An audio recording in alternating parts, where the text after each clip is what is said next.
So Fred Patnard, tell us about the new book you've got. This is about to be released.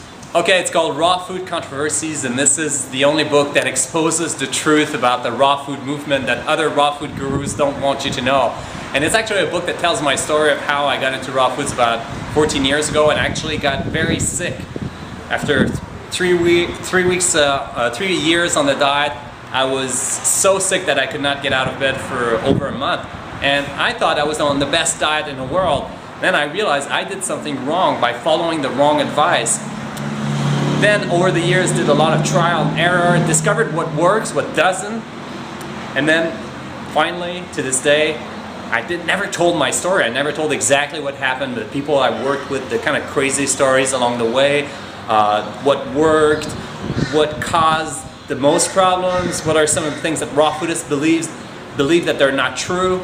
So I decided to write this book to kind of put all of these thoughts together in the form of a story. And then along the way, I have sidebars that explain what are some of the misconceptions about raw foods and what are some truths. So it's really a book that is debunking the raw food diet, but then providing a framework for healthy eating. For sure, for sure. So basically to help people avoid making the same mistakes you did. Yeah, the same mistake I did, but also the same mistake I saw other people do.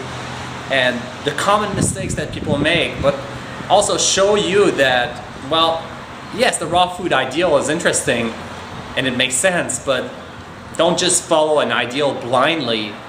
Learn a little bit about it and make it work nutritionally, not just with some kind of theory that the raw food diet is the best because all animals in nature eat raw.